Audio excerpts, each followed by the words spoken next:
मैं मोदी जी पर एक कविता सुनाऊं? हाँ सुनाओ ना, बिल्कुल सुनाओ। सुनिए। अच्छा, एक बार जो सुनना चाहते हैं मोदी जी पर वो हाथ उठाएं। लो जी, सब बड़ी सुनना चाहते हैं। अभी रुचि खत्म नहीं हुई ना। इसी बात को ही सुनने के लिए बैठे हुए हैं कि मोदी जी पर आप सुनाएंगे क्या। यही तो आश्चर्य करोगे आपकी मोदी जी पे सुनाऊंगा क्या। एक शब्द खिलाफ नहीं बोलूंगा, एक शब्द उनके पक्ष में नहीं बोलूंगा। और उसमें कविता में हरिओम पवार जिंदा है। मेरी आज भी मान्यता है, जब मैंने 40 साल पहले कविताएं लिखनी शुरू की तब मैंने इस सिद्धांत को स्वीकार लिया था, कविताएं सरकारों का समर्थन नहीं होती। जब जब कविताओं ने सरकारों के समर्थन किए, या तो कविताएं मर गई या सरकार गिर गई। मैंने जीवन भर सरकारों का समर्थन किया ही नहीं। एक कविता लिखी, वाजपेयी साहब ने जब परमाणु विस्फोट किए तो मैं अपने को रोक नहीं पाया, मैंने उनके परमाणु विस्फोट के समर्थन में एक लंबी कविता लिख मारी और उन्हीं को जा सुनाई। बड़े खुश हुए, बहुत अच्छी लिखी है। मैंने कहा जी, दो बातें होंगी, या तो मेरी कविता बचेगी या आपकी सरकार बचेगी। और कुछ दिन बाद इतिहास में लिखा हुआ है, कविता बची सरकार गिरी। उसके बाद मैंने सरकारों के पक्ष में नहीं लिखा। अच्छा, पिछले दिनों साहब मुझे ये स्वीकार करने में कोई संकोच नहीं है, मैं छिपाऊं भी तो छिपती तो है नहीं बात। मैं बाबा रामदेव के साथ काम करता हूं। जिस सरकार को हटाना चाहते थे बाबा रामदेव, जो आंदोलन चला रहे थे, शायद उसमें कहीं आगे पीछे इधर उधर मैं भी था, गजेंद्र भी था, मैं था, गजेंद्र था, हम बाबा के साथ थे। हालांकि हमें ये नहीं पता था बाबा क्या चाहते हैं। ये हमें आज भी नहीं पता कि बाबा क्या चाहते हैं। ये पता है कि वो 3000 परिधान ला रहे हैं। परिधान एक नई रेंज लेके आ रहे हैं, वो एक अलग विषय है। अच्छा, जिनको हटाना था वो हटा दिए, जिनको लाना था वो ला दिए। अब हम करें क्या। यूनिवर्सिटी से रिटायर हो गया मैं, और कोई काम बचा नहीं। तो मैंने एक ऐसी कविता लिखी है, एक शब्द पक्ष में नहीं है उनके, एक शब्द खिलाफ नहीं है उनके। और ये देश बोलता है कविता में। मैं आपको ये कविता सुना देता हूँ, पूरी नहीं, उसका थोड़ा हिस्सा सुना देता हूँ। समय की जो सीमाएं हैं, 1 बजे तक की आयोजकों को परमिशन है। देखिए, मैं कई बार मैं उस कानून को तोड़ने का हिस्सा बन जाता हूं जो बनवाने में मैं कभी योगदान था मेरा। 1996 में सुप्रीम कोर्ट में सबसे पहले जो जनहित याचिका दायर हुई थी साउंड पॉल्यूशन रोकने के लिए, वो हम लोगों ने की थी। मेरठ के कुछ प्रोफेसर्स ने मिलकर की थी, उनमें मैं भी था, मेरे भी दस्तखत थे कि देश में 10 बजे के बाद लाउड स्पीकर नहीं बजने चाहिए, ये नॉइज पॉल्यूशन है, साउंड पॉल्यूशन है, ये बंद होना चाहिए। सुप्रीम कोर्ट का जनहित पर पहला फैसला 1996 में जब आया था, वो हमारे कारण आया था। और अब इसको अक्सर मैं ही तोड़ता हूं। क्या मैंने ये पंगा किसके कारण पैदा हुआ? नहीं, ये जरूरी है, लेकिन अब छूट होती है, 15 दिन की छूट हुई बाद में। सुप्रीम कोर्ट ने कहा 1 साल में 15 दिन ऐसा कोई नियम लागू नहीं होगा। तो उन 15 दिन में से आज 1 दिन है।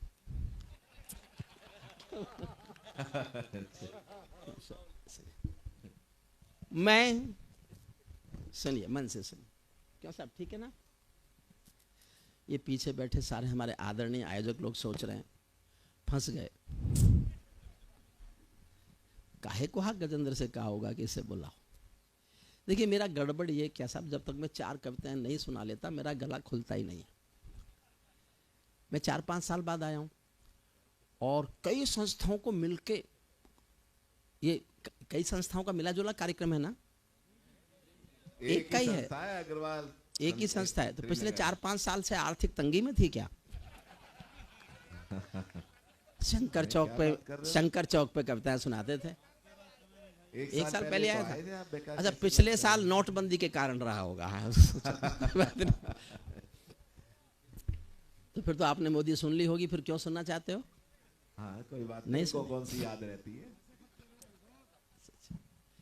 चलिए साहब, याद भी हो तो क्या फर्क पड़ता है कि उसका जो अंतिम छंद है वो नया सा है। मैं ताजों के लिए समर्पण वंदन गीत नहीं गाता, मैं ताजों के लिए ताली बजाते रहिएगा सब। देखिए, तालियों से कविता बड़ी नहीं होती, ताली किसी कविता का मापदंड नहीं है। लेकिन मुश्किल ये हो गई इस देश में कि जब ताली नहीं बज रही होती है ना, तो हमारे मन में ख्याल कि मुझे कुछ भी नहीं गम था अगर गम था तो ये गम था, मेरी कश्ती जहां डूबी वहां पानी बहुत कम था। हमें लगता है कि सुनी ही नहीं जा रही। और इस देश में ताली बजवाने की एक बड़ी गलत परंपरा बन गई। ये रोग हो गया कवियों को कि वो तालियों की गड़गड़ाहट में कविता पढ़ने लगे। ताली नहीं बजे तो उन्हें कुछ कमी नजर आती है। कोई ताली कविता का मापदंड नहीं है, मैं खुद स्वीकारता हूं। लेकिन अब एक दिन में तो हम ठीक हो नहीं सकते। आप ये उम्मीद करो कि हम राम का मंच है एक दिन में ठीक हो जाए, तो बता अच्छा जहां लगे बजाते हैं। मैं ताजों के लिए समर्पण वंदन गीत नहीं गाता, दरबारों के लिए कभी अभिनंदन गीत नहीं गाता। गौन भले हो जाऊं लेकिन मौन नहीं हो सकता मैं। चौथी पंक्ति समझ जाओगे तो मेरी पूरी कविता समझ जाओगे। एक पंक्ति पर मेरी पूरी कविता की आत्मा टंगी है। मैं ताजों के लिए समर्पण वंदन गीत नहीं गाता, दरबारों के लिए कभी अभिनंदन गीत नहीं गाता। गौन भले हो जाऊं लेकिन मौन नहीं हो सकता मैं। पुत्र मोह में शस्त्र त्याग कर द्रोण नहीं हो सकता मैं। पुत्र मोह में शस्त्र, सल्यूट, वाह। पुत्र मोह में शस्त्र त्याग कर द्रोण नहीं हो सकता मैं। कितने ही पहरे बैठा दो मेरी क्रुद्ध निगाहों पर, मैं दिल्ली से बात करूंगा भीड़ भरे चौराहों पर। मैं गाथा वाचन करता हूँ सिंहासन परिवर्तन की, अच्छे दिन आने वाले हैं नारों के आकर्षण की। कभी किसी भी प्रलोभन में मेरी कलम नहीं बिकती, कभी किसी भी प्रलोभन में मेरी कलम नहीं बिकती, और किसी भी डर के आगे दिन को रात नहीं लिखती। मैं शब्दों की क्रांति ज्वाल हूँ वर्तमान को गाऊंगा। जिस दिन मेरी आग बुझेगी मैं उस दिन मर जाऊंगा। जिस दिन मेरी आग बुझेगी मैं उस दिन, जिस दिन मेरी आग बुझेगी मैं उस दिन मर जाऊंगा। सत्ता का आकर्षण मेरी भूख नहीं, शाल दुशाला चंदन मेरी भूख नहीं। सरकारी अभिनंदन नहीं चुने मैंने, राजनीति के बंधन नहीं चुने मैंने। पद्म पुरस्कारों की चाह नहीं करता, दरबारों की मैं परवाह नहीं करता। कलम सिपाही बनकर जिंदा रहता हूँ, भूखे बच्चों से शर्मिंदा रहता हूँ। भूखे बच्चों से शर्मिंदा रहता हूँ। पगडंडी से लांग किले तक जाता हूँ, झुग्गी झोपड़ियों के आंसू गाता हूँ। लेकिन दरबारों में कभी का शीश नहीं झुकने दूंगा, कविता का सिंहासन से संग्राम नहीं रुकने दूंगा। कविता का सिंहासन से सत्ता बदली, कविता वहीं से शुरू हुई। भारत माँ के घरों में नया बसंत दिखाई देता है। अगली पंक्ति सबको समझ में तो आएगी। अब ताली बजाओगे कि नहीं बजाओगे मैं नहीं जानता। भारत माँ के घर में नया बसंत दिखाई देता है, वंशवाद की परंपरा का अंत दिखाई देता है। वंशवाद, बहुत अच्छा।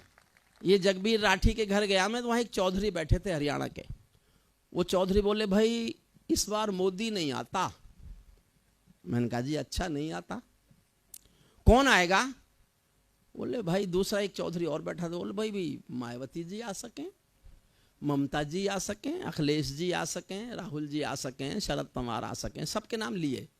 तो पहला वाला चौधरी बोला भाई जब सत्यानाश होना ही है तो फिर सपना चौधरी के बुरी है। और अच्छे, क्या बात है।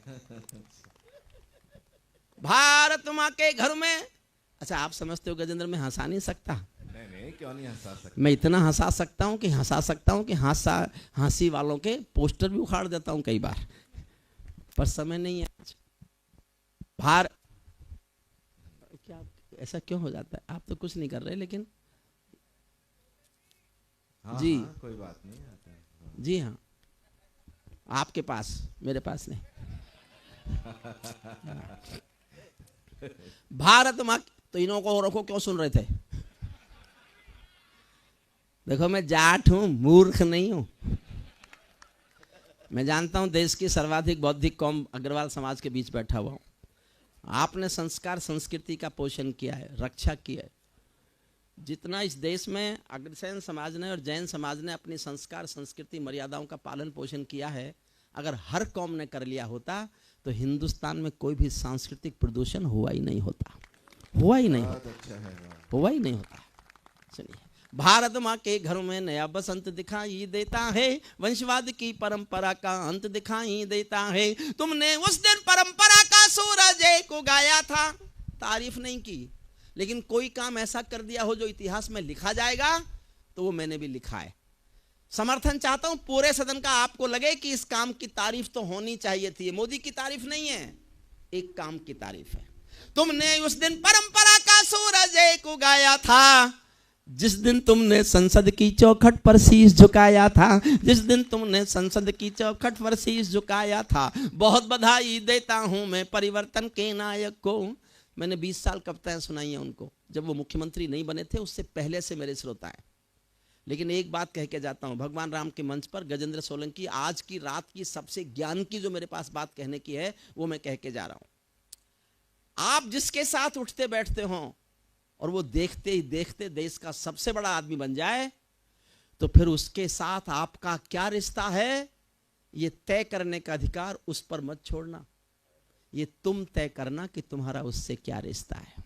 बहुत अच्छी बात है। क्या और मैं रिश्ता तय करता हूं, मैं आपसे आशीष मांगता हूं और केवल ये एहसास जीना चाहता हूं, मैं जानना चाहता हूं मुझे आप कैसे आशीष देंगे। सुनना, बहुत बधाई देता हूं मैं परिवर्तन के नायक को, बहुत बधाई दी है मैंने परिवर्तन के नायक को, लेकिन कैसे मर जाने दूंगा आंसू के गायक को। आप विजय के जननायक हो, मैं पीड़ा का गायक हूं। आप राजपथ के नायक हो, मैं जनपथ का नायक हूं। आप राजपथ के नायक हो, मैं जनपथ का नायक हूं। निर्वाचन ने सौंपा है सम्मान तुम्हारे हाथों में, लोकतंत्र की मां संसद का मान तुम्हारे हाथों में, लोकतंत्र की मां संसद का मान तुम्हारे हाथों में, संविधान के पालन का अरमान तुम्हारे हाथों में, तिलक गोखले गांधी का वरदान तुम्हारे हाथों में, अमर तिरंगे की सौंपी है शान तुम्हारे हाथों में, सौंप दिया है पूरा हिंदुस्तान तुम्हारे हाथों में, सौंप दिया है पूरा हिंदुस्तान तुम्हारे हाथों में।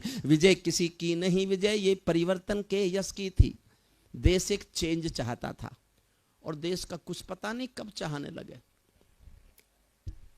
विजय किसी की नहीं, विजय ये परिवर्तन के यश की थी और पराजय गांधी जी के बंदर के अपयश की थी। 10 सालों तक बैसाखी से तारे टूटे मौन रहे, घोटालों पर घोटालों के अनबम फूटे मौन रहे, हर घटना दुर्घटना पर मौनी बाबा हो जाते थे, हनुमान चालीसा सीने पर रखकर सो जाते थे। जिस ईमानदार के घर में कौल दलाली पलती हो, उस दब्बू ईमानदार के पाप नहीं छिपने दूंगा, कविता का सिंहासन से संग्राम नहीं रुकने दूंगा। कविता का थोड़ी छोटी करता हूं, एक छंद सुनिए, उसमें हरिओम पंवार बोलता है, जो मूल हरिओम पंवार है, जिसको देश ने बहुत, मैं ऐसा महसूस करता हूं, ये भले ही मैं अपनी कॉपी खुद जांच रहा हूं कि देश मुझे बहुत बहुत प्यार करता है, बहुत प्यार करता है, आप भी बहुत प्यार करते हैं। जो इस हरिओम पंवार को देश प्यार करता है, वो हरिओम पंवार बोलता है, सुनना, हमने कई व्यथा भोगी हैं जनादेश नाकामी की। मैं कहने की हिम्मत कर रहा हूं, मौन मत होके सुनना, मौन होके मत सुनना।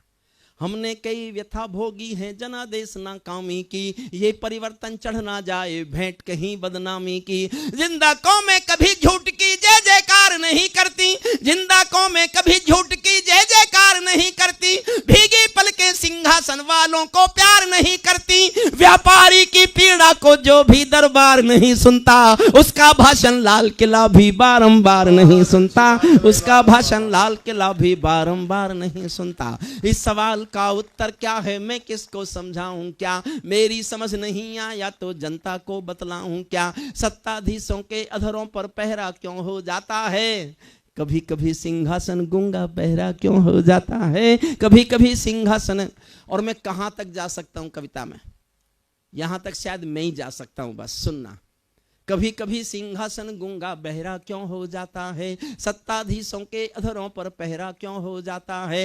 मैं चारण हूं चौराहों पर आंख लाल कर पूछूंगा, मैं चारण हूं चौराहों पर आंख लाल कर पूछूंगा, सिंहासन के गिरेबान में हाथ डाल कर पूछूंगा, जो भूखों के लिए किए हो काम बता दो मोदी जी, काले धन के गद्दारों के नाम बता दो मोदी जी, काले धन के गद्दारों के नाम बता दो मोदी जी। मेरी चीखें संसद की दीवारों से टकराएंगी, मैं जनता की मांगों की आवाज नहीं घुटने दूंगा, कविता का सिंहासन से संग्राम ने। अंतिम छंद सुनिए, जिसके लिए इस कविता को चाहा आपको। ये सौगंध तुम्हारी है, मैं देश नहीं बिकने दूंगा, देश नहीं मिटने दूंगा, मैं देश नहीं झुकने दूंगा। है मेरा विश्वास कभी सौगंध नहीं तोड़ोगे तुम, है मेरा विश्वास कभी सौगंध नहीं तोड़ोगे तुम, भारत माँ की सेवा का अनुबंध नहीं छोड़ोगे तुम। ऐसा कुछ कर जाओ पूरा देश देखता रह जाए, देश नहीं भूमंडल का परिवेश देखता रह जाए, ऐसा कुछ कर। देखो साहब, सब कुछ है देश में, 10 सेकंड और दो मुझे। केवल देश में संवेदनाएं मर रही हैं। हर सरकार ने काम किया है, ऐसा नहीं है कि किसी सरकार ने काम नहीं किया होगा। हर सरकार जो कर सकती है करती है, लेकिन संवेदनाएं बचाने में हर सरकार असफल हो गई। एक छोटी सी बात सुना, छोटी सी कहानी है। एक बहुत अमीर महिला एक बहुत महंगी साड़ी पहने हुए एक बहुत बड़ी सी कार में एक साड़ी की दुकान पे आई और दुकानदार को बुलाया, कांच खोल के, कार का शीशा खोल के, और बुला के कहा, मुझे एक जल्दी से सस्ती सी साड़ी दे दो, मेरी नौकरानी की बेटी की शादी होने वाली है। ये कोई खास बात नहीं है, अक्सर अमीर महिलाएं ऐसा करती होंगी। खास बात यह है कि आधे घंटे बाद एक 85 साल की बुढ़िया फटी हुई धोती पहने हुए टूटी सी रिक्शा में बैठकर उसी साड़ी की दुकान पर आई और दुकानदार से कहा, मुझे इस दुकान की सबसे अच्छी साड़ी दे दो, मेरी मालकिन की बेटी की शादी होने वाली है। मरते हुए संवेदनाओं को बचाना ही संस्कृति की रक्षा है, वरना तो संस्कृति की धन दौलत से नहीं बचती, संवेदनाएं जिंदा रखने से बचती है। अंतिम छंद इस कविता का सुनाता हूं, जिसके लिए मैंने कविता लिखी, सुनना। ऐसा कुछ कर जाओ पूरा देश देखता रह जाए, देश नहीं भूमंडल का परिवेश। 12 लाइन है, ये मेरी 12 डिमांड है सरकार से, आपकी ओर से हैं, जनता की ओर से हैं, देश की जनता की ओर से हैं।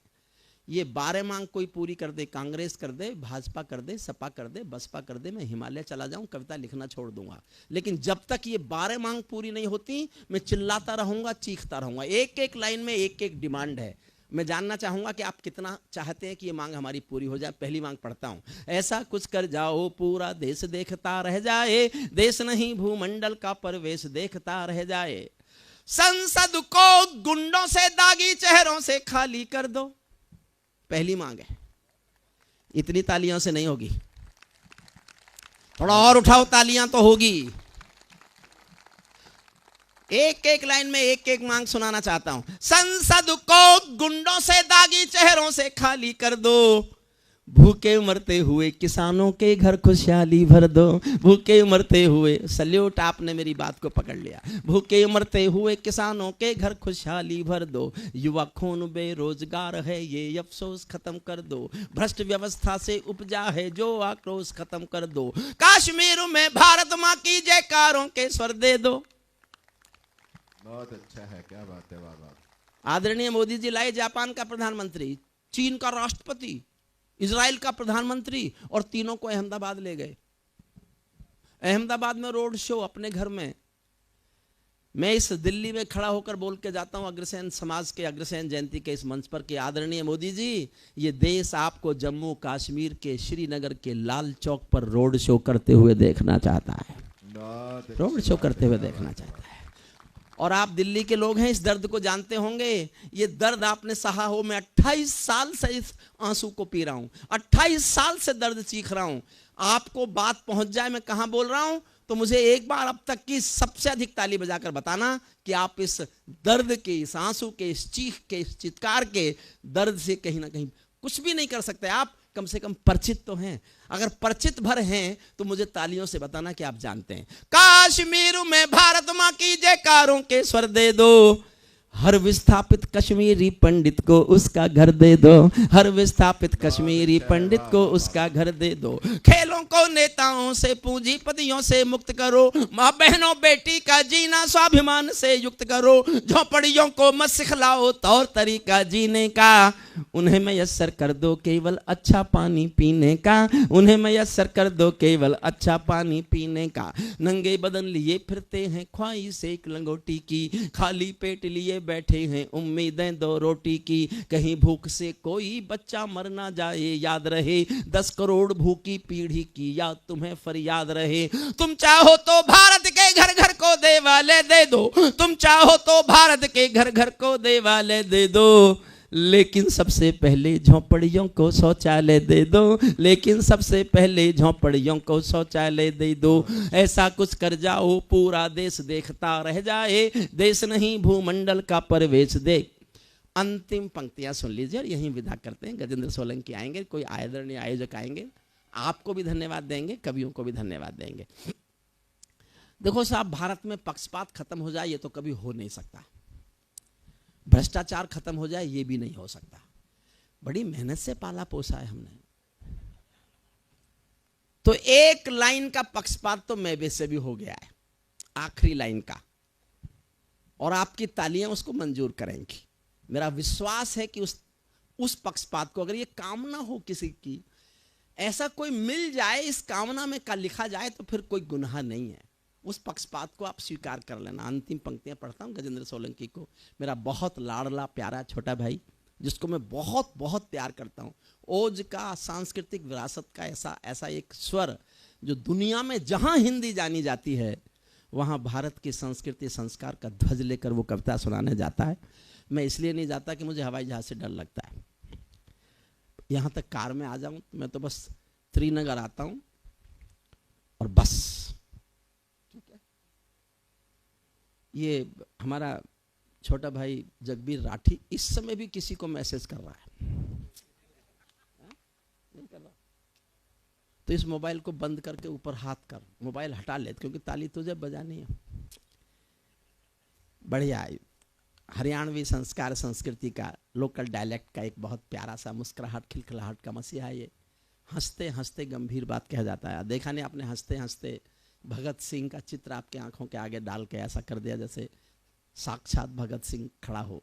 ये गुण केवल हमारे गुणवीर जगबीर राठी में। अंतिम छंद सुनिएगा इसका। ऐसा कुछ कर जाओ पूरा देश देखता रह जाए, देश नहीं भूमंडल का परवेश। समर्थन करना, गंभीर पंक्तियां पढ़ने जा रहा हूं एक एक। ऐसा कुछ कर जाओ पूरा देश देखता रह जाए, देश नहीं भूमंडल का परवेश देखता रह जाए। ऐसा लगे कि सबका साथ तुम्हारे दिल की इच्छा है।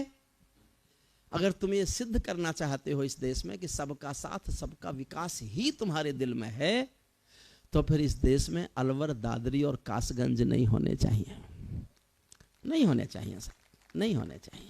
ऐसा लगे कि सबका साथ तुम्हारे दिल की इच्छा है, सामाजिक सद्भाव तुम्हारी सबसे कड़ी परीक्षा है, सामाजिक सद्भाव तुम्हारी सबसे कड़ी परीक्षा है।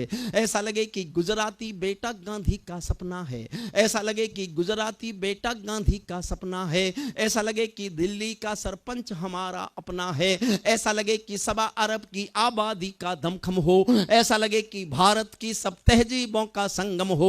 ऐसा लगे कि देशद्रोहियों को तुमने ललकार दिया, ऐसा लगे कि देशद्रोहियों को तुमने ललकार दिया। ऐसा लगे कि भारत मां का हर दुश्मन धिक्कार दिया। ऐसा लगे कि काले धन का पूरा खेल हिल गया है, ऐसा लगे कि दिल्ली को सरदार पटेल मिल गया है, ऐसा लगे कि दिल्ली को। बहुत बहुत धन्यवाद। एक बार हाथ उठा के ताली बजा के बधाई दीजिएगा आदरणीय हरिओम परमार जी को। हमारे चैनल को अवश्य सब्सक्राइब करें और नए अपडेट्स सबसे पहले पाने के लिए इस बेल बटन को दबाना न भूलें। बहुत धन्यवाद राजेश भाई। सबसे पहले मैं भिवानी मैत्री परिवार को शुभकामनाएं दूंगा, और मेरे बड़े भाई बैठे हैं हंसराज रल्हन जी, सोनोटेक स्टूडियो में हम हैं। उन्होंने इस परिकल्पना को साकार रूप प्रदान किया, तो उन्हें भी मैं प्रणाम करता हूँ। बहुत बहुत धन्यवाद। इधर हमारे जैन साहब, मेरा बहुत प्यारा छोटा भाई पीके आज़ाद, मेरे अग्रज, मेरे क्षेत्र के गौरव रामचरण सिंह साथी जी, हमारे राजेंद्र कलकल जी, और राजेश जी ने बताया कि वो मेरे मित्र हैं, लेकिन तुरंत जी ऐसे व्यक्ति हैं जो मेरे भी मित्र हैं और मेरे पिता के भी मित्र हैं। तो ऐसा सेतु है कि पिताजी समझते थे कि वो मेरे मित्र हैं और मैं समझता हूँ। और मेरा बेटा भी उनसे मिलेगा तो वो समझेगा कि ये पापा के नहीं मेरे मित्र हैं। ये कला भी उन्हें आती है। और ऐसे राजेश जी जो शताधिक संख्याओं संस्थाओं के, सामाजिक संस्थाओं के, साहित्यिक संस्थाओं के प्रेरणा स्रोत हैं। और हम दोनों जब बात करते हैं तो राजेश जी से मैं यही बात बोलता हूं कि आप ऐसे कितने सारे कार्यों का संतुलन बिठा लेते हो, और भिवानी मैत्री संघ भी, संस्कार भारती भी, अपना परंपरा भी, और अपना व्यवसाय भी, और कवि सम्मेलन भी, तो वो बदले में मुझसे कहते हैं कि जैसे आप बिठा लेते हो वैसे ही मैं तो इसका उत्तर ये आता है हंसराज जी कि जैसे आप बिठा लेते हो तो ऐसे ही मैं भी बिठा लेता हूँ।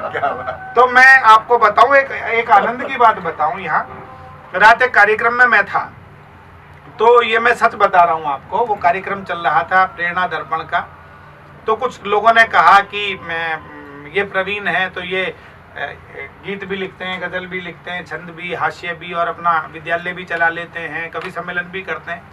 तो मैंने उनको कहा कि देखिए मेरा एक मुक्तक संग्रह आया पिछले दिनों, आप लोग भी मित्र भी आनंद लें। तो उस मुक्तक संग्रह की भूमिका 2 लोगों ने लिखी। एक तो उसकी भूमिका लिखी श्री बालस्वरूप राही जी ने। तो मैं अपना वक्तव्य उन दोनों महान विभूतियों के आसपास समेटता हूँ। तो राही जी ने उसमें मेरा एक मुक्तक कोट किया जब उसका विमोचन हुआ उस समय पर। तो उस मुक्तक की तरफ मेरा ध्यान ही नहीं गया था। कई बार हम कोई चीज लिख देते हैं तो वो सामान्य तौर पर लिख ली जाती है और फिर उधर ध्यान नहीं जाता। तो मैं उस मुक्तक से ज्यादा महत्वपूर्ण दूसरे मुक्तक समझता था, मेरा ध्यान उधर नहीं गया। उस किताब में हंसराज जी मैंने ये भी लिखा कि समय था वो भी जब हर ओर अच्छे लोग रहते थे, जलन नफरत घुटन से दूर ऐसे लोग रहते थे। यहाँ महलों में भी पसरा है अब तो झूठ का साया, कभी कच्चे मकानों में भी सच्चे लोग। क्या कह रहे हैं? तो ऐसी कविताएं पुस्तक के अंदर मैंने लिखी, लेकिन मेरा ध्यान नहीं गया उधर। तो बाद में राही जी ने कहा कि इसमें एक मुक्तक ऐसा है जो प्रवीण को समझाता है कि प्रवीण क्या है, और उन्होंने उसके विमोचन समारोह में वो मुक्तक कोट किया। तो मुक्तक यूं था, मेरे मंच के मित्रों ने भी नहीं सुना क्योंकि मेरा ध्यान ही नहीं गया था। मुक्तक यूं था कि मैं हूं वो दीप जिसे आंधियां जलाएंगी। तो राही जी ने कहा कि आंधी दीप को जलाती है क्या? आंधी तो दीप को बुझाती है। लेकिन ये अजीब बच्चा है, ये अजीब लड़का है, ये अजीब कवि है, ये उल्टी बात करता है और ये कहता है कि मैं हूं वो दीप जिसे आंधियां जलाएंगी, खुद आफतें ही मुझे रास्ता दिखाएंगी। आफत में रास्ता भटक जाता है आदमी, पर ये प्रवीण शुक्ल ये कहता है कि मैं हूं वो दीप जिसे आंधियां जलाएंगी, खुद आफतें ही मुझे रास्ता दिखाएंगी। मुझे यकीन है, ये पंक्ति सुनिएगा, ये आप सब यही सोचते हैं, क्या बात? मैंने केवल लिखा है इसको कि मुझे यकीन है डूबा जो मैं समंदर में, मुझे यकीन है डूबा जो मैं समंदर में, तो लहरें बन के सफीना किनारे लाई। सफीना मतलब नाव मान लीजिए, कश्ती मान लीजिए। तो बोले ये इसके यकीन की पराकाष्ठा है, और ये इतनी पराकाष्ठा है कि कोई लहर मुझे समंदर में नहीं डुबाएगी। लहरें भी मतलब यदि डुबाएंगी भी तो लहरें किनारा बन के लाएंगी। बहुत अच्छे। तो मैं ये कहना चाहता हूँ इस सारे आज प्रवीण पर्व के उपलक्ष्य में कि इस यकीन ने ही इस प्रवीण पर्व को जन्म दिया है। क्या बात? इस यकीन ने, इस मोहब्बत ने जो ये ईश्वर ने मेरे प्रति पैदा की। और राजेश जी ऐसे ऐसे कार्यक्रम हुए, मैं कोई केंद्रीय मंत्री नहीं हूँ, कोई राजनेता नहीं हूँ, कोई ऐसा उद्योगपति भी नहीं हूँ कि जिसकी कोई बहुत बड़ी मल्टीनेशनल कंपनियां चल रही हों। लोग इस कारण कोई कार्य कर रहे हैं, और किसी ने दिवाली के दिन जाकर बस्ती में मिठाइयाँ बांटी, कहीं बच्चों ने डांस किया, कहीं किसी ने वृक्षारोपण किया, कहीं अभी मैं संगीत का कार्यक्रम किसी ने प्रस्तुत किया, और अभी मुझे भेजा है चेतन आनंद ने। तो एक संस्था है, मैं कलरव संगीत महाविद्यालय चलता है, तो वह छोटे छोटे बच्चों ने मेरी बहुत सारी कविताओं की कंपोजिशंस बनाई, वो उन्होंने उस रूप में प्रस्तुत किया। आज भारत माता मंदिर में कार्यक्रम है एक, वहाँ जाना है मुझे। तो अरविंद जी इस बात पर अड़े थे कि 51वां जन्म दिवस आपका 50 पूरा हुआ है, तो हम 51 दीपक जलाएंगे और उत्सव के रूप में आपके जन्मदिन को सेलिब्रेट करेंगे। तो मैं ये कहूँगा कि बस ये मोहब्बत है, ये प्यार है, इसमें मेरा शायद कुछ भी नहीं है, ये केवल मेरे गुरुओं का, गुरुजी का मुझ तक पहुँचाया हुआ संस्कार है। तो मैं डॉक्टर कुंवर बेचैन जी को मुझे बहुत याद आते हैं। वो उन्होंने हमेशा एक ही बात कही, हमेशा कहा, ऐसा नहीं है कि आदमी विचलित नहीं होता है, कभी कभी जब लगता है कि कुछ विपरीत बातें हो रही हैं या अच्छा करने के बावजूद भी ऐसा लगता है, तो कभी कभी लगता है मन को कि नहीं कुछ ठीक नहीं है, तो उन्होंने हमेशा एक ही बात बोली कि प्रवीण केवल अपना कार्य करो, सकारात्मक दृष्टि रखो और अच्छा सोचो, सब फिर धीरे धीरे अच्छा हो जाएगा। तो ऐसे मेरे गुरुजी और तमाम लोग जिनसे जीवन में सीखा, अब वो बात छूट गई, वो बात जब फ्लो में बोलता हूँ। और ये भी है, मैं तमाम लोगों को भी कहता हूँ, सब जानते हैं, मैंने कई शहरों में 100 बार संचालन किया।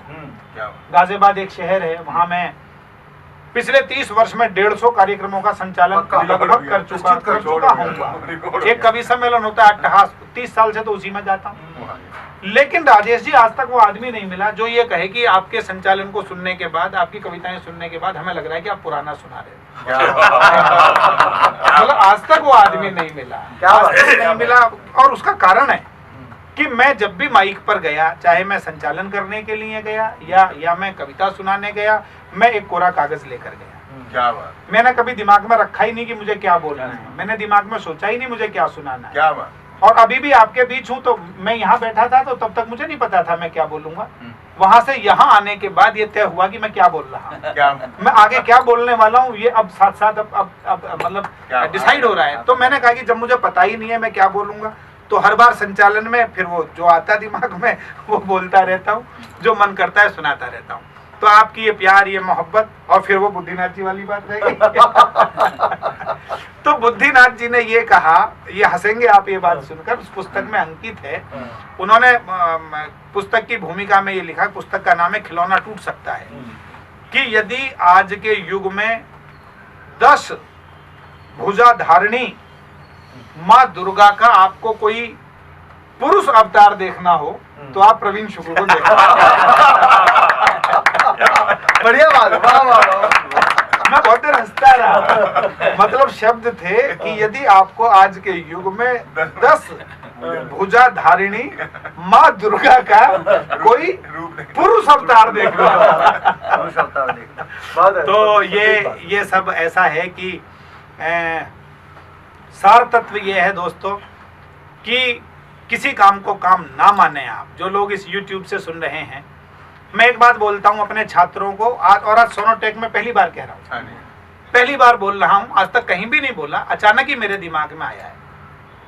नए बच्चे भी देखेंगे, नए युवा कवि भी देखेंगे, बहुत सक्रिय लोग भी देखेंगे, तो मैं उनको भी इस प्रवीण पर्व पर अपने माध्यम से ये कहना चाहता हूं कि हर काम को खेल समझिए, हर काम को खेल समझिए। अभी आप एक लड़के से कहो कि भाई तुम्हें यहाँ से लेकर और शाहदरा तक पैदल जाना है, और ये एक चिट्ठी है, इस चिट्ठी को आप ले जाओ और शाहदरा में प्रवीण शुक्ल के घर देकर आओ, लेकिन पैदल जाना है, तो कहेगा यार क्या आपका दिमाग खराब हो गया है कि शाहदरा जाओ पैदल दे के आऊं, वो तो 20 किलोमीटर 15 किलोमीटर जाना पड़ेगा। लेकिन अब उसी बच्चे से 15 किलोमीटर चलना नहीं चाहता, पैदल नहीं जाऊंगा 15 किलोमीटर। अब उसी बच्चे से आप ये कहो कि बेटा ये एक फुटबॉल है और हमें 3 घंटे तक फुटबॉल खेलनी है, और इस फुटबॉल को गोल की तरफ जाना है, तो वो उस फुटबॉल के पीछे दौड़ता रहेगा, दाएं ले जाएगा, बाएं ले जाएगा, पसीने आ जाएंगे, उन्हें पहुंच लेगा, और वो बाद में आप उसके टोटल किलोमीटर जोड़ेंगे तो आपको पता लगेगा कि ये 18 किलोमीटर दौड़ चुका है इस मैदान में, बट वो थका नहीं, उसने उसको एंजॉय किया। वो अपनी रनिंग को नहीं नाप रहा है, वो उसको खेल समझकर एंजॉय कर रहा है, जबकि शाहदरा जाते समय वो उसे काम समझ रहा था। तो मेरे कहने का मतलब ये है, जो राजेश जी भी करते हैं, और मैंने तो करने की आदत डाल दी कि मैं हर चीज को, क्लास पढ़ा रहा हूं तो उसको एंजॉय करता हूं, मंच पर हूं तो उसको एक खेल समझता हूं, और अपने विद्यालय में है तो ये मानता हूं कि ये भी एक खेल है, अच्छी तरह से खेलना है। जैसे हंसराज जी यहाँ सोनोटेक का खेल खेलते हैं कि मुस्कुराहट है और ये चलता रहेगा, तो ये खेल इसी प्रकार से चलता रहे। आप सबके आशीर्वाद से, आप सबकी शुभकामनाओं से मैं केवल एक मुक्तक सुनाकर अपनी बात को विराम दूंगा, और उन सभी लोगों को, तमाम लोगों को, राजेश जी संख्या की बात नहीं है, ये अभी कहा कि संख्या 50 हो गई, 65 हो गई ना, कोई मैटर नहीं है, संख्या की बात नहीं है, बात है लोगों की मोहब्बत की। क्या बात? आज भी बेल्जियम से फोन आया कपिल कुमार का, और मैंने कहा कि नहीं, आप जो परिचित लोग हैं वही आयोजन करें, आप परिचित लोग ना करें, जो मुझे जानते हैं और अपने मन से कुछ करना चाहते हैं। और एक पूरी कार्यकारिणी में समस्त प्रवीण शुक्ल जन्मोत्सव समिति, हमारा पीके भी उसका अंग है, और बहुत सारे लोग हैं, राजेश जी तो उसमें उपाध्यक्ष हैं संस्था में, कीर्ति काले जी उसकी अध्यक्षा हैं, अनिल अग्रवंशी हैं, हमारा प्यारा चेतन आनंद है, सपना सोनी जी हैं जो जिनकी परिकल्पना है, मेरे बड़े भाई निर्दोष शर्मा जी हैं जो लगातार सक्रिय हैं, चिराग जैन हैं, सौरभ सुमन हैं, और आप तमाम लोग जिन्होंने इसको इतना खूबसूरत रूप प्रदान कर दिया है, और देश के तमाम बड़े कवियों का संरक्षण है इसमें, तो उन सब का भी मैं हृदय से आभार व्यक्त करता हूं। और मेरा एक मुक्तक जो कल मेरी बिटिया ने सुनाया, स्वागत, पढ़िएगा। 1 घंटे के लिए थी वो, उस कार्यक्रम में मेरे पापा बहुत सारी उसने बातें की, और मुझे भी मैंने कहा कि बेटा क्या बोलोगे, तो उन्होंने कहा कि पापा बताऊंगी नहीं, क्या बोलूंगी कार्यक्रम देखना पता लगेगा क्या बोलूं। तो मुझे भी उसने गोपनीय रखा और मुझे भी उसकी श्रोता संख्या बढ़ानी पड़ी, और ये मुक्तक उसने सुनाया।